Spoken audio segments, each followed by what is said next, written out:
ہند میں انوکھا مرکز تحفظ دین، یہ دین کا ترجمہ ہے مرکز تحفظ دین۔ وعلى آله وصحبه ومن تبعه إلى يوم الدين، أما بعد، فأعوذ بالله من الشيطان الرجيم، بسم الله الرحمن الرحيم، يعرفونه كما يعرفون أبناءهم، صدق الله العظيم۔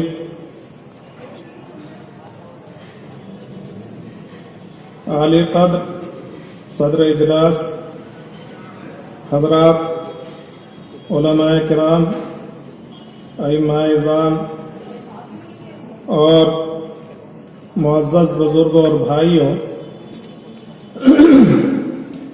آج کی جو یہ مجلس ہے اس کا تعلق عقیدے سے ہے،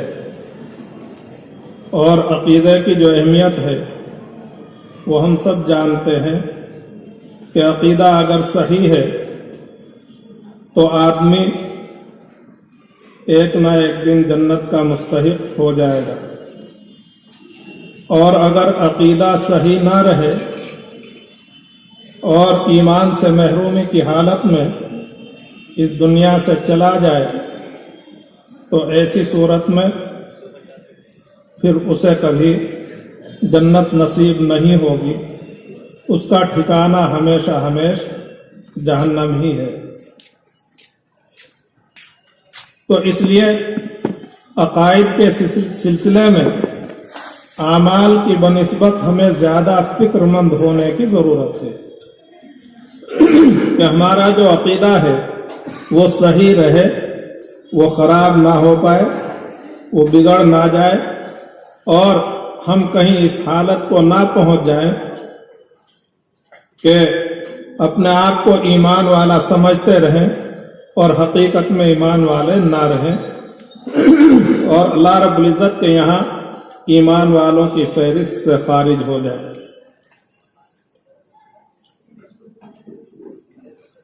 ابھی ناظم صاحب نے جو باتیں ارشاد فرمائی ان میں سے ایک یہ کہ اپنوں کی طرف سے اس طرح کی باتیں کہی جاتی ہیں کہ ان پروگراموں کے ذریعے سے تو ان کی تشہیر کی جا رہی ہے اور ان کا جو مقصد ہے وہ پورا کیا جا رہا ہے اور ان کے کام کو آسان بنایا جا رہا ہے۔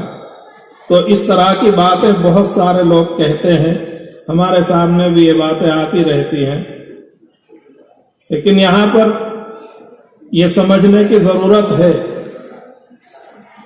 کہ ہمارا جو مقصد ہے وہ اپنے تمام ایمان والے بھائیوں کے عقیدے کی حفاظت ہے، کہ ان کا جو ایمانی عقیدہ ہے وہ محفوظ رہے،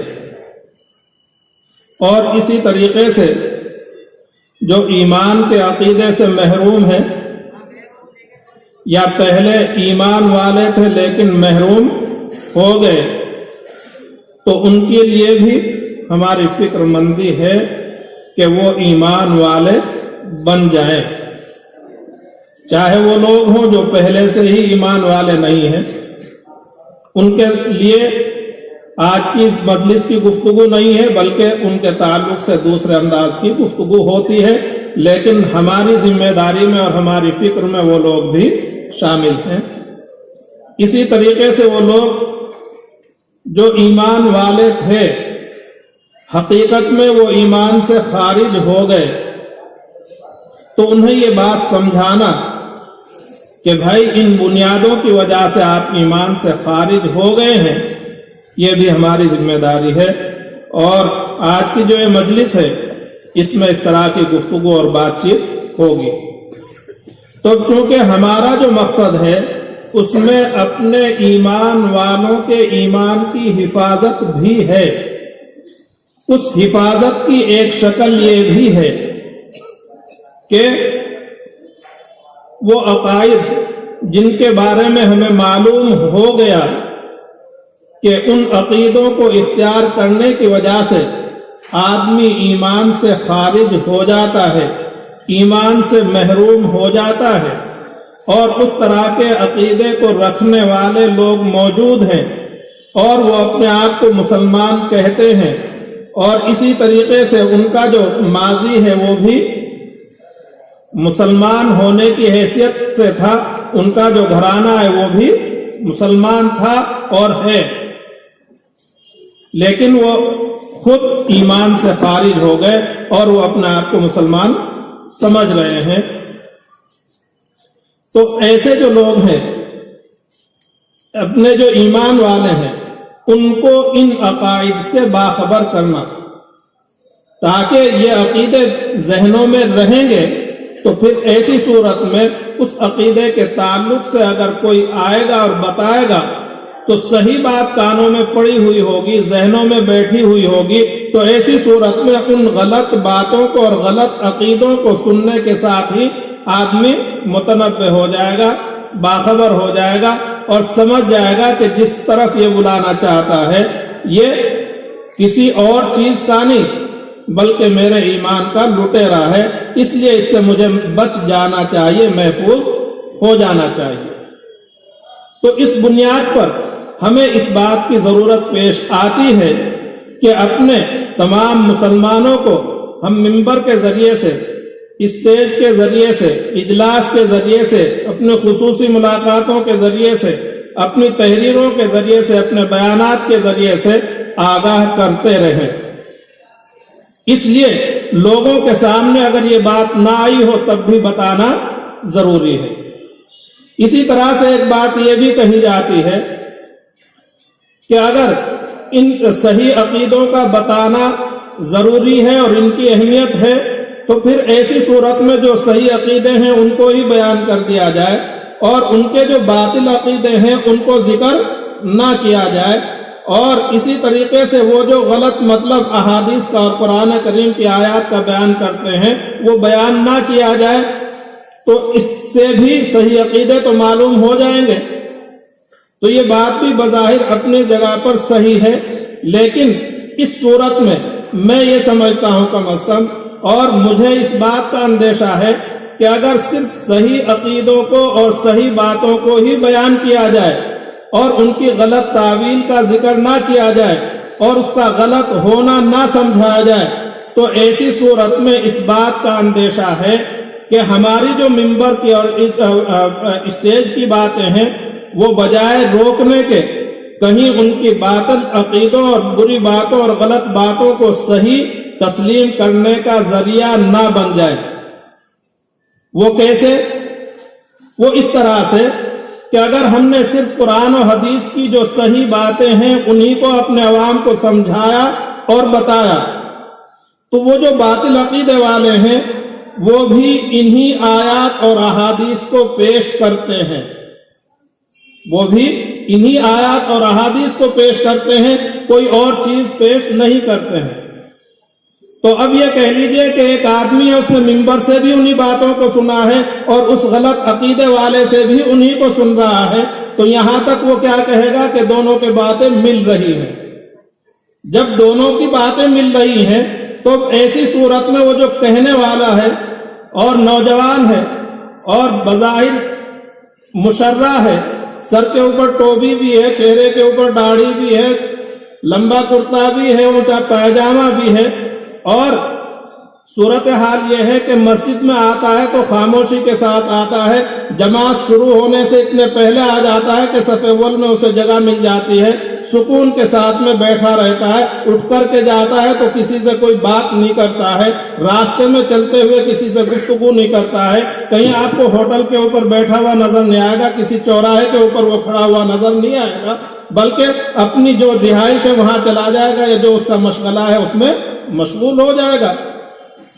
تو ایسی صورت میں یہ آدمی اس عمر میں جب کوئی دیکھے گا تو یہی سمجھے گا کہ آج کے اس فتن ماحول میں جو اس حلیے کا اور اس حالت کا ہے وہ تو ولی کامل ہی ہے۔ تو اب جب یہ تصور ہوگا اور دونوں طرف سے قرآن و حدیث کی وہی باتیں سنی ہوئی ہوں گی، تو اس کے بعد وہ جو غلط مطلب بیان کرے گا، یقیناً یہ سننے والا جو پہلے سے قرآن و حدیث کی ان باتوں سے بالکل بے خبر ہے اور ناواقف ہے، وہ یہی کہے گا کہ اس نے جو مطلب بیان کیا ہے یہ بھی صحیح ہے، یہ بھی کیا ہے؟ صحیح ہے۔ اور جب وہ اسے صحیح تسلیم کر لے گا تو یقیناً اس کی طرف مائل ہو جائے گا۔ اب اس میں ہمارے منبر و محراب کی جو گفتگو تھی اس کے غلط مطلب کو صحیح بننے کے لیے مؤید ثابت ہو سکتی ہے، تو اس لیے ہمیں اس بات کی بھی ضرورت محسوس ہوتی ہے کہ ہم ان کی ان غلط تعویلات اور غلط مطلب کو بھی بیان کریں کہ وہ یہ مطلب بیان کرتے ہیں، اور اسی کے ساتھ ساتھ اس کا غلط ہونا بھی بیان کر دیں، تاکہ قرآن و حدیث کے ساتھ میں جب وہ اپنے اس غلط مطلب کو پیش کرے تو وہاں پر سننے والے کے ذہن میں فوراً آ جائے کہ ہاں اب یہ پٹری سے ہٹ رہا ہے، اور یہ وہ آدمی ہے جو پہلے سے پٹری سے ہٹ چکا ہے اور اتنا ہٹ چکا ہے کہ بالکل غلط سمت میں چلا گیا ہے، تو وہاں سے پھر اس کی طرف آدمی متوجہ رہے اس کی امید نہیں رہے گی، بلکہ جب وہ اس سلسلے کو شروع کرے گا وہیں سے کہہ دے گا بھائی آپ کا راستہ الگ ہے، ہمارا راستہ الگ ہے، اس لیے آپ ہمیں مت سمجھائیے، ہم آپ سے کہیں گے کہ آپ بھی اسی راستے کو اختیار کر لیں جس کے اوپر ہم ہیں۔ تو اس لیے ہمیں اس بات کی ضرورت محسوس ہوتی ہے کہ ان کے جو غلط عقائد ہیں، ان کی جو قرآن و حدیث میں غلط تعویلات ہیں، ان کو بھی سنایا جائے اور ساتھ میں ان کے غلط ہونے کو بھی بیان کر دیا جائے۔ تو اس لیے یہ اجلاس منعقد کیے جا رہے ہیں اور مسجدوں سے ائمہ اکرام اپنے خطابوں میں ان کو بیان کر رہے ہیں۔ اب آپ حضرات بتائیں کیا ان کی ضرورت ہے یا نہیں؟ اللہ رب العزت ہم سب کے ایمان کی اور عقیدے کی حفاظت فرمائے، پوری امت کی حفاظت فرمائے۔ اب یہ کہہ لیجئے کہ صحیح کیا ہے اور غلط کیا ہے،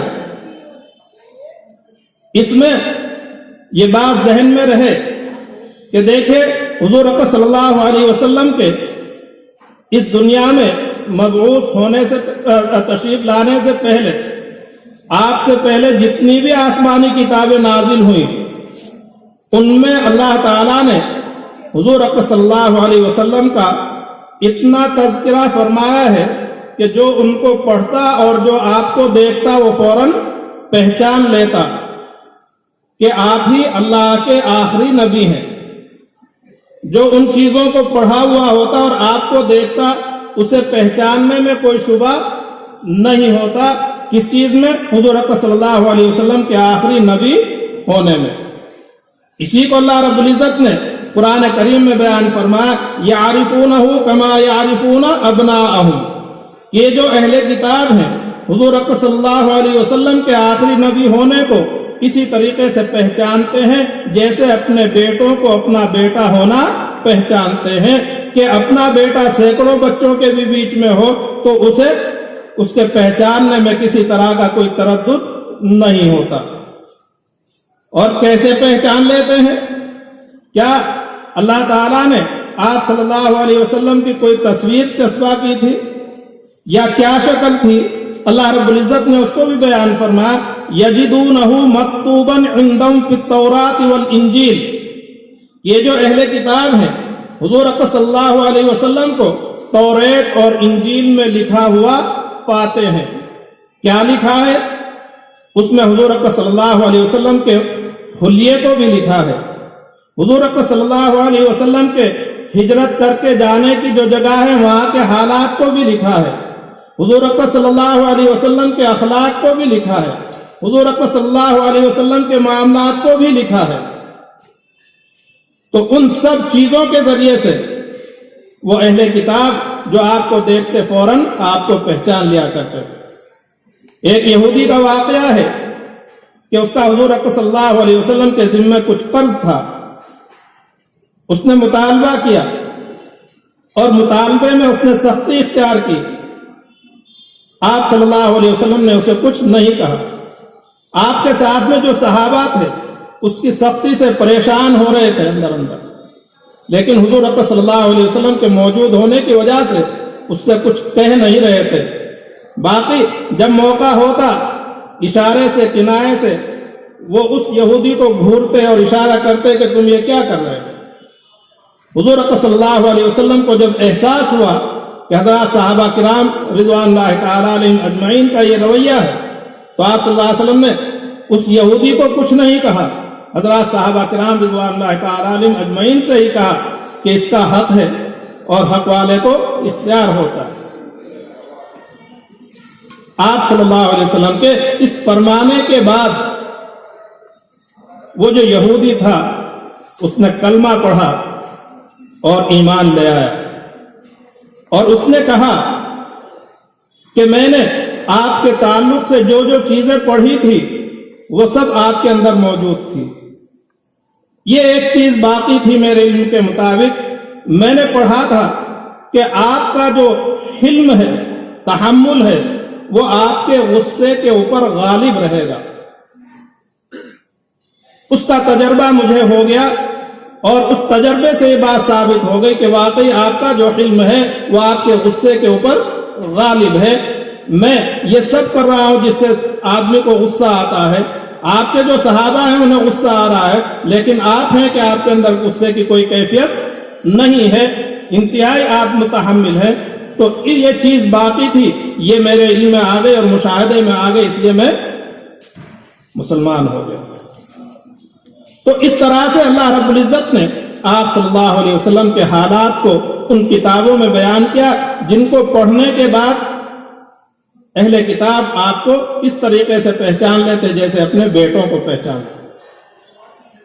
اب دیکھیے قیامت کے قریب حضرت عیسیٰ علیہ السلام نازل ہوں گے, حضرت مہدی آئیں گے. یہ دونوں جو شخصیتیں ہیں ان کے اتباع اور پیروی کی تاکید کی گئی ہے اور حضرت عیسیٰ علیہ السلام اللہ کے نبی ہیں. تو اب کسی نبی کو اگر آدمی نبی تسلیم نہ کرے تو وہ کافر ہے, ایمان سے خارج ہے. اسی طریقے سے اگر کوئی نبی نہیں ہے اور اسے نبی تسلیم کر لیا جائے, نبی مان لیا جائے, تو ایسی صورت میں بھی آدمی کیا ہے, ایمان والا نہیں رہتا. تو اب چونکہ حضرت عیسیٰ علیہ السلام اللہ کے نبی ہیں اور قیامت کے قریب اس دنیا میں تشریف لائیں گے اور اس امت کو حضرت عیسیٰ علیہ السلام کے ساتھ میں کام کرنا ہے, تو اب اس بات کی ضرورت تھی کہ اس امت کے مسلمانوں کو صحیح حضرت عیسیٰ علیہ السلام اور جھوٹے مدعی مسیح موعود ہونے والے جو لوگ ہیں ان کے درمیان فرق اور تمیز معلوم ہو جائے. ظاہر سی بات ہے کہ اب کوئی آسمان سے وحی آنے والی نہیں ہے کہ جس کے ذریعے سے یہ بتا دیا جائے کہ یہ جھوٹے ہیں اور یہ سچے ہیں. قرآن کریم آ گیا, وہاں پر وحی کا سلسلہ موقوف ہو گیا. تو اللہ رب العزت نے خود قرآن کریم میں حضرت عیسیٰ علیہ السلام کے تعلق سے اتنی تفصیل کو بیان کیا ہے کہ جتنی تفصیل کسی اور نبی کی قرآن کریم میں بیان نہیں کی گئی. یہاں تک کہ آپ کا نام, آپ کے پیدا ہونے کا طریقہ, آپ کے والد نہ ہونے کا, آپ کی والدہ کا نام, آپ کی کنیت, آپ کا لقب, آپ کے نانا اور نانی کا تذکرہ, اور اسی طریقے سے آپ کے نبی بنائے جانے کا, آپ کو آسمان پر اٹھا لیے جانے کا, آپ کے قیامت کے قریب نازل ہونے کا, اور پھر اس کے بعد کے جو تمام حالات ہیں ان کو تفصیل اور وضاحت کے ساتھ کیوں بیان کیا؟ اسی لیے تاکہ یہ علامت اور شناخت اور پہچان ہو کہ جس کے اندر یہ 100% علامتیں پائی جائیں وہ کیا ہوں گے؟ سچے حضرت عیسیٰ علیہ السلام ہوں گے. اور جن کے اندر یہ علامتیں نہ ہوں وہ سچے حضرت عیسیٰ علیہ السلام نہیں ہو سکتے. تو اب یہ صحیح علامتیں ہمارے ذہنوں میں رہیں گی تو پھر اگر کوئی جھوٹا دعویٰ کرنے والا ہے تو اس کے جھوٹا ہونے کو پرکھنے میں ہمیں کوئی دیر نہیں لگے گی.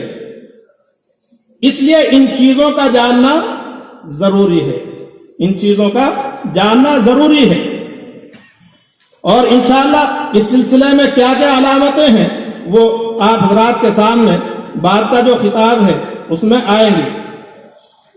تو اب حضرت عیسیٰ علیہ السلام کے تعلق سے ابھی اتنا ذہن میں رکھیے کہ جتنی باتیں بتائی گئی ہیں قرآن و حدیث میں وہ کہے کے لیے ہیں، آپ کی شناخت اور پہچان کے لیے ہیں۔ جس طریقے سے لفافے کے اوپر جو ایڈریس ہوتا ہے وہ کہے کے لیے ہوتا ہے، شناخت اور پہچان کے لیے ہوتا ہے۔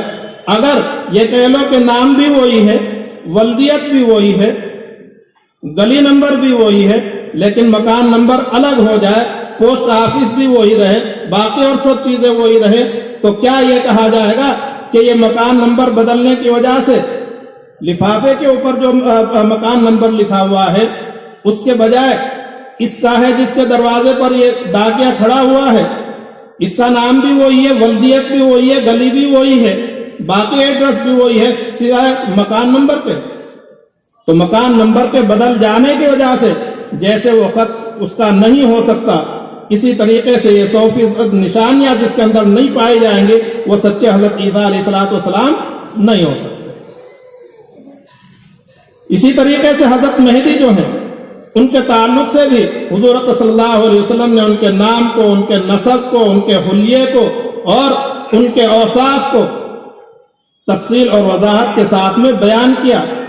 کیوں؟ اس لیے کہ ان کا ساتھ دینے، ان کے ہاتھ کے اوپر بیعت کرنے کہ حضور صلی اللہ علیہ وسلم نے تاکید فرمائی ہے، اور یہاں تک فرمایا کہ اگرچہ تمہیں برف کے اوپر گھسٹ کر کے آنا پڑے تب بھی ان سے کیا ہے؟ بیعت کر لینا۔ تو یہ کب ہوگا؟ جب ہمیں سچے اور جھوٹے کی پہچان ہوگی۔ اور یہ آپ حضرات کے سامنے منظر ہے کہ جھوٹے مدعی مہدی اور جھوٹے مدعی مسیح موعود پہلے بھی آئے، ابھی زندہ بھی ہیں، کچھ چلے گئے۔ تو ایسی صورت میں کون صحیح ہے کون غلط ہے یہ ہم تمیز جب ہی کر سکتے ہیں جب ہمیں صحیح اور سچے مہدی اور مسیح موعود کے بارے میں صحیح معلومات ہوں گی۔ تو اس لیے ان کے تعلق سے جو یہ باتیں بیان کی جا رہی ہیں یہ انتہائی اہم اور ضروری ہیں، اور ان کے سے چونکہ ہمارا عقیدہ اور ایمان جڑا ہوا ہے اس لیے اعمال سے بھی یہ کہیں زیادہ اہمیت کی حامل ہے۔ اسی طریقے سے اب ان کی طرف سے جو غلط تعویلات کی جاتی ہیں، ان کی طرف سے جو غلط تعویلات کی جاتی ہیں ان کو اختصار کے ساتھ آپ حضرات کے سامنے عرض کرتا ہوں۔ دجال کے تعلق سے وہ بہت ساری غلط تعویلیں کرتے ہیں، حدیثیں وہی ہیں جو حضور صلی اللہ علیہ وسلم نے بیان کی ہیں، باقی ان کا جو مطلب ہے وہ بیان کرتے ہیں جو امت نے آج تک بیان نہیں کیا ہے۔ مثلا وہ کہتے ہیں کہ دجال انسان نہیں ہوگا، بلکہ دجال جو ہے وہ امریکہ، فرانس اور اس کے اتحادی جو ممالک ہیں یہ دجال ہے۔ اسی طریقے سے کہتے ہیں کہ دجال نکل چکا ہے۔ کب نکلا ہے؟ سن 1990 اور 91 میں جب عراق اور کویت کی جنگ ہوئی اور امریکہ اور اس کے اتحادی جو ممالک تھے وہ آئے تو یہ دجال کا نکلنا وہ بیان کرتے ہیں۔ اور دجال جو ہے وہ کانا ہے، حضور صلی اللہ علیہ وسلم نے بیان کیا، وہ بھی کہتے ہیں کانا ہے، لیکن کانا ہونے کا مطلب کیا ہے؟ وہ کہتے ہیں کہ اس سے مراد فلاں ملک جو ہے اس کا سیٹلائٹ ہے۔ بھائی کیا کمی ہے اس میں کہ وہ زمین سے ملی ہوئی چیز کو نہیں دیکھ پاتا، زمین سے اتنے اوپر کی چیز کو دیکھ پاتا ہے۔ بھائی اس کی کیا دلیل ہے کہ زمین سے ملی ہوئی چیز کو نہیں دیکھ پاتا، اس سے اتنے اوپر کی چیز کو دیکھ پاتا ہے؟ تو وہ سمجھاتے ہیں کہ دیکھیے فوج کے جو لوگ ہوتے ہیں ان کو جو ٹریننگ دی جاتی ہے وہ لڑنے میں زمین کے اوپر دوڑ کر کے اور چلنے کے ساتھ ساتھ گھسٹ کر کے چلنے کی بھی ٹریننگ دی جاتی ہے۔ تو یہ جو گھسٹنے کی ٹریننگ دی جاتی ہے اسی لیے کہ وہ جو سیٹلائٹ ہے زمین سے ملی ہوئی چیز کو نہیں دیکھتا ہے۔ تو اس لیے دجال کے کانے ہونے کا مطلب یہ ہے کہ فلاں ملک کا جو سیٹلائٹ ہے وہ اس سے مراد ہے۔ اسی طریقے سے حدیث پاک میں ہے کہ دجال کی پیشانی کے اوپر کاف فا را لکھا ہوا ہوگا، تو وہ کہتے ہیں کہ اس کا مطلب ہے امریکہ کا اے ہے، فرانس کا ایف ہے اور فلاں ملک کا یہ ہے. تو اس طرح سے امریکہ اور اس کے اتحادی جو ممالک ہیں ان ممالک کے ناموں کا جو پہلا لفظ ہے اسے لے کر کے کہتے ہیں کہ یہ اس کا مطلب ہے. تو اب یہ جو مطلب ہے یہ کیا ہے؟ حدیث وہی ہے، حدیث میں کوئی رد و بدل نہیں ہے، لیکن یہ مطلب غلط بیان کرتے ہیں. تو اب یہ کہہ لیجئے کہ ان کا یہ مطلب صحیح ہے یا غلط ہے، اب اس کی ضرورت پیش آتی ہے.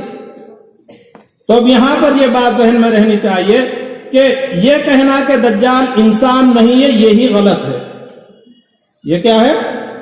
غلط ہے. کیوں؟ اس لیے کہ دجال انسان ہی ہوگا. کیسے؟ مسلم شریف کی حدیث میں 2 جگہ، اور یہ حدیث جو ہے حضرت فاطمہ بنت قیس رضی اللہ تعالی عنہا سے روایت کی گئی ہے، اور حضرت تمیم داری رضی اللہ تعالی عنہ جو پہلے نصرانی تھے بعد میں ایمان لے آئے تھے، انہوں نے دجال سے ملنے کا جو واقعہ حضور صلی اللہ علیہ وسلم کو سنایا تھا، اس میں دجال کے لیے رجل اور اعظم انسان اس کا ذکر ہے. اسی طریقے سے اور دوسری حدیثوں میں رجل احمر، رجل یجر شعرہ، اور رجل کے الفاظ جو ہیں وہ متعدد بار آئیں گے، متعدد بار آئے ہیں. تو رجل کے معنی بھی آدمی کے ہیں، انسان کے معنی بھی آدمی کے ہیں. جب حضور صلی اللہ علیہ وسلم نے ایک بار نہیں متعدد بار اس کو بتا دیا کہ وہ انسان ہے، تو پھر ایسی صورت میں یہ کہنا کہ وہ انسان نہیں ہے یہ صحیح ہوگا کہ غلط ہوگا؟ غلط ہوگا نا. تو لہذا ان کا یہ کہنا کہ دجال جو ہے وہ انسان نہیں ہے یہ کیا ہے؟ غلط ہے. تو جب یہ بات واضح ہو گئی کہ دجال انسان ہے، تو اب ان کا دجال سے مراد امریکہ اور اس کے اتحادی ممالک مراد لینا یہ بھی غلط ہو گیا. اسی کے ساتھ ساتھ جو جو چیزیں انہوں نے بیان کی اس کے کانا ہونے کا مطلب، اس کے دجال وہ کافارا کا مطلب، وہ سارے کے سارے کیا ہوں گے؟ غلط ہو جائیں گے. اس لیے کہ ان کا تعلق نہ سیٹلائٹ سے ہے، اور نہ امریکہ ہے، نہ فرانس ہے، نہ دوسرے ممالک ہیں. تو جب یہ بات واضح ہو گئی، یہ بات ذہن میں آ گئی، تو اب دجال کے تعلق سے جس میں وہ اس بات کو کہیں کہ وہ انسان نہیں کوئی اور چیز ہے، اب کچھ بھی وہ بیان کریں سب کا سب کیا ہے؟ غلط ہو جائے گا. لہذا اگر کوئی اس طرح کی بات کرتا ہے تو وہاں پر سمجھ لینا چاہیے کہ یہ آدمی کیا ہے؟ خود گمراہ ہے اور گمراہ کرنا چاہتا ہے. تو اب یا تو اس سے گفتگو کا سلسلہ ہی بند کر دیا جائے، اور اگر وہ کوشش کرتا ہے تو اس سے ایک بات یہ کہہ دی جائے کہ بھائی آپ مجھے تنہا تو مت سمجھائیے، بلکہ میرے ساتھ 1-2 اور بھی ہوں گے، ان کی موجودگی میں آپ مجھے سمجھائیے. کیوں؟ تاکہ آپ کی جو بات ہے وہ تنہا مجھ تک نہیں بلکہ ایک ساتھ 2-3 تک پہنچ جائے. اور اس سلسلے میں پہلی بات تو یہ ذہن میں رہے کہ وہ اس کے لیے کبھی تیار نہیں ہوگا، اور اگر تیار ہو جاتے ہیں تو الحمدللہ بہت اچھی بات ہے. تو پھر اس میں آپ کو یہ کرنا ہے کہ آپ کے اپنے علاقے کی جو تحفظ ختم نبوت کی مجلس ہے اس سے رابطہ کریں اور انہیں صورتحال بتائیں. انشاءاللہ مجلس کی طرف سے کوئی نہ کوئی آپ کے ساتھ میں 1-2-4 جتنے آپ چاہیں گے ایسے احباب مل جائیں گے کہ جو گفتگو ہونے کے دوران دودھ کا دودھ اور پانی کا پانی واضح کر کے رکھ دیں گے. اور ایسی صورت میں اگر وہ گفتگو کرتا ہے تو انشاءاللہ اس بات کا 100% یقین ہے کہ وہ مغلوب ہوں گے اور ہمارے جو احباب ہوں گے وہ غالب آئیں گے. کیوں؟ اس لیے کہ وہ باطل پر ہیں اور ہم حق پر ہیں. تو لہذا اگر کوئی اس طرح کی بات کرتا ہے تو اس سے یہ کہا جائے کہ بھائی آپ تنہا مجھے مت سمجھائیے، میرے ساتھ میں اور بھی کوئی ہوگا، اور ان کو ساتھ میں لے کر کے تب آپ ان سے گفتگو کریں. اور اسی طریقے سے ان کا یہ کہنا کہ دجال 1990 اور 91 میں نکل چکا، یہ بھی کیا ہے؟ غلط ہو گیا. اور اسی طریقے سے وہ یہ بھی کہتے ہیں کہ حدیث میں جو ہے کہ دجال کی جو مخالفت کرے گا ان کے اوپر تنگی اور پریشانی آئے گی. تو اس کے بارے میں وہ یہ کہتے ہیں کہ یہ بھی ہو چکا. کیسے ہو گیا, کب ہوا ہے؟ تو کہتے ہیں کہ دیکھیے 1990 اور 91 میں جو عراق اور کویت کی جنگ ہوئی ہے, اس موقع سے عراق نے دجال یعنی ان کے گمان کے مطابق امریکہ اور اس کے اتحادی جو ممالک ہیں ان کی بات عراق نے نہیں مانی, تو اس کے ساتھ میں سختی کی, بمباری کی, اور ہوتے ہوتے صدام جو ہے اسے سولی کے اوپر چڑھا دیا گیا. تو اب وہ کہتے ہیں کہ دیکھو یہ دجال ہے, دجال نے کی بات عراق نے نہیں مانی تو دجال نے اس کے ساتھ میں یہ معاملہ کیا. اور جو آدمی دجال کی بات کو مان لے گا ان کے ساتھ میں خوشحالی کا معاملہ رہے گا. تو کہتے ہیں کہ دیکھیے کویت نے مانی, کویت کے اوپر کسی طرح کی کوئی سختی نہیں کی گئی. تو اب یہ جو مطلب بیان کر رہے ہیں یہ بھی کیا ہے, غلط ہے. کیوں؟ اس لیے کہ دجال امریکہ اور اس کے اتحادی ممالک نہیں ہے, بلکہ دجال انسان ہی ہے. تو ان باتوں سے آپ کو فائدہ یہ پہنچے گا کہ اگر کوئی اس طرح کی بات کرتا ہے تو آپ سمجھ لیں گے کہ یہ ایمان سے محروم ہوا وہ آدمی. اسی طریقے سے حضرت عیسیٰ علیہ السلام دجال کو قتل کریں گے, حدیث میں یہ ہے. لیکن وہ کہتے ہیں کہ حدیث میں یہ بھی ہے کہ دجال جو ہے وہ حضرت عیسیٰ علیہ السلام کو دیکھ کر کے اس طریقے سے گھلے گا جیسے نمک پانی کے اندر گھلتا ہے. تو یہ بھی ہو چکا ہے. بھائی کب ہوا, کیسے ہوا؟ تو ان کے خیال کے مطابق امریکہ اور اس کے اتحادی جو ممالک ہیں وہ کیا ہے, دجال ہے.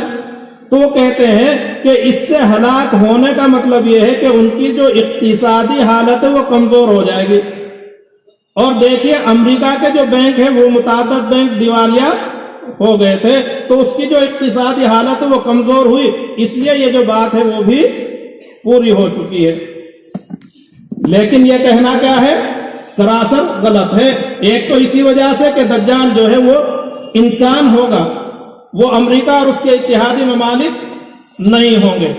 دوسری بات یہ ہے کہ حدیث کے اندر جہاں یہ ہے کہ دجال جو ہے وہ حضرت عیسیٰ علیہ السلام کو دیکھ کر کے اس طریقے سے گھلے گا جیسے نمک پانی کے اندر گھلتا ہے, وہیں ساتھ ساتھ اس بات کی بھی وضاحت ہے کہ اگر حضرت عیسیٰ علیہ السلام اس کو ایسے ہی چھوڑ دیں تو وہ مر جائے گا گھل گھل کر کے. لیکن حضرت عیسیٰ علیہ السلام کے ذریعے سے اللہ تعالیٰ دجال کو قتل کرائیں گے, اور اس کے قتل ہونے کی جگہ اور اس کی کیفیت کو بھی حضور صلی اللہ علیہ وسلم نے واضح فرما دیا ہے کہ حضرت عیسیٰ علیہ السلام کو دیکھ کر کے دجال بھاگے گا, اور بھاگتے بھاگتے مقام لد پر جب پہنچے گا تو وہاں پر حضرت عیسیٰ علیہ السلام اس کے سینے میں اپنا جو نیزہ ہوگا اس کو ماریں گے اور اس کے ذریعے سے اسے قتل کریں گے, اور اس نیزے کے اوپر لگا ہوا جو خون ہے وہ مسلمانوں کو دکھائیں گے. تو لہذا یہ مطلب بیان کرنا یہ بھی کیا ہے, سراسر غلط ہے. حدیث پاک میں حضرت عیسیٰ علیہ السلام کے تعلق سے یہ بھی ہے کہ وہ ان کے سانس کی ہوا جس کافر کو لگ جائے گی وہ مر جائے گا, اور آپ کے سانس کی ہوا وہاں تک پہنچے گی جہاں تک آپ کی نظر پہنچے گی. تو وہ کہتے ہیں کہ اگر ایسا ہوگا تو یہ سراسر ظلم ہے کہ مد مقابل کو نہ کچھ کہنے کا موقع ہے نہ اپنی صفائی پیش کرنے کا موقع ہے. اس طرح سے کر دینا یہ کیا ہے, سراسر ظلم ہے. اور اللہ کے جو نبی ہیں وہ کسی کے اوپر ظلم نہیں کرتے. تو اب یہ کہہ لیجیے ظاہری طور پر تو اس کی بات صحیح لگتی ہے, لیکن ایمان والے کے ایمان کی نشانی ہی یہ ہے کہ بات اس کی سمجھ میں آئے تب, اور بات سمجھ میں نہ آئے تب. جب اللہ معلوم ہو گیا کہ یہ اللہ کا فرمان ہے یہ رسول اللہ صلی اللہ علیہ وسلم کا ارشاد ہے تو ہم اسے اسی طریقے سے مان لیں۔ تو جب حضور اکرم صلی اللہ علیہ وسلم نے بتا دیا کہ آپ کے سانس کی یہ تاثیر بھی ہوگی اور آپ کا سانس وہاں تک بھی پہنچے گا، اور حدیث بھی صحیح ہے، مسلم شریف کی حدیث ہے، تو ایسی صورت میں ایمان والے کے لیے یہی لازم ہے کہ وہ اسے اسی طریقے سے تسلیم کر لے اور وہاں پر اپنی عقل کو نہ دوڑائے۔ اور اگر حضور اکرم صلی اللہ علیہ وسلم کے ارشاد کے خلاف اپنی عقل کو وہ بڑا سمجھتا ہے تو پھر آپ سوچ سکتے ہیں کہ اس کا انجام کیا ہو سکتا ہے۔ اس لیے ان کا یہ مطلب جو ہے وہ بھی غلط ہے۔ اسی طریقے سے دجال سے متعلق جو حدیث ہے اس میں آپ صلی اللہ علیہ وسلم نے یہ بھی بتایا کہ ایک دن ایک سال کے برابر ہوگا، ایک دن ایک مہینے کے برابر ہوگا، ایک دن ایک ہفتے کے برابر ہوگا، اور باقی جو دن ہیں وہ عام دنوں کی طرح سے ہوں گے۔ اور یہ دن اتنے ہی بڑے ہوں گے، یہ بات حضور اکرم صلی اللہ علیہ وسلم نے جو آگے صحابہ کے سوال کے جواب میں ارشاد فرمائے اس سے اور واضح ہو جاتی ہے۔ حضرات صحابہ کرام رضوان اللہ تعالی علیہم اجمعین نے حضور اکرم صلی اللہ علیہ وسلم سے معلوم کیا کہ اللہ کے رسول صلی اللہ علیہ وسلم کیا وہ دن جو ایک سال کے برابر ہوگا ہمارے لیے اس میں 5 نمازیں اس دن کی طرف سے کافی ہو جائیں گے؟ حضور اکرم صلی اللہ علیہ وسلم نے جواب میں ارشاد فرمایا کہ نہیں، بلکہ تم اندازہ کر کے پڑھتے رہنا، اندازہ کر کے پڑھتے رہنا۔ مطلب یہ ہے کہ جیسے فجر اور ظہر میں مثال کے طور پر 8 گھنٹے کا وقفہ ہوتا ہے تو فجر کے 8 گھنٹے کے بعد ظہر پڑھ لینا، ظہر اور عصر میں 3 گھنٹے کا وقفہ ہوتا ہے تو 3 گھنٹے کے بعد عصر پڑھ لینا، عصر مغرب میں 2 گھنٹے کا وقفہ ہوتا ہے تو 2 گھنٹے کے بعد مغرب پڑھ لینا۔ تو جب اس طرح سے اندازہ کر کے اس میں نمازیں پڑھی جائیں گی تو یقیناً وہ دن کیا ہوگا؟ اتنا ہی لمبا ہوگا۔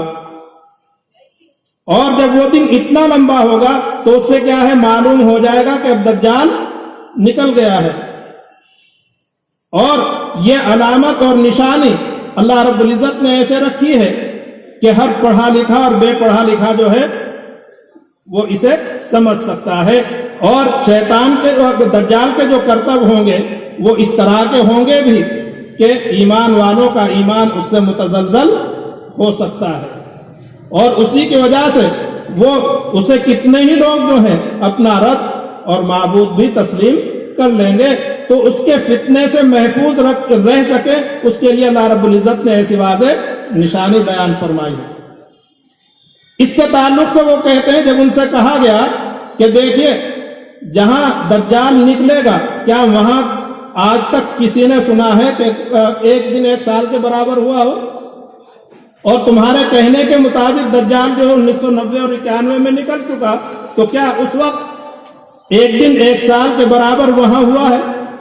تو وہ اس بات کو کہتے ہیں اس کے جواب میں کہ اس سے مراد جس جگہ دجال نکلے گا وہاں پر ایک دن ایک سال کے برابر ہو یہ نہیں ہے، بلکہ اس کا مطلب یہ ہے کہ زمین کا نارتھ پول اور ساؤتھ پول یعنی قطب شمالی اور قطب جنوبی وہ مراد ہے۔ لیکن یہ مطلب بیان کرنا کیا ہے؟ غلط ہے۔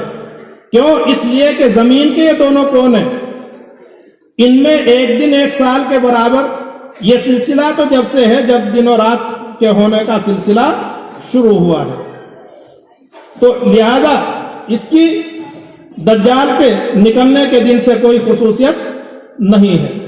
اور اسی طریقے سے اس کے جواب میں پھر وہ یہ کہتے ہیں کہ اس کا مطلب یہ ہے کہ جس جگہ دجال نکلے گا اس جگہ کے لوگوں کو اس بات کا علم کہ زمین کا قطب شمالی اور قطب جنوبی وہاں ایک دن ایک سال کے برابر ہوتا ہے، یہ اس دن معلوم ہوگا جس دن دجال نکلے گا۔ لیکن یہ کہنا بھی کیا ہے؟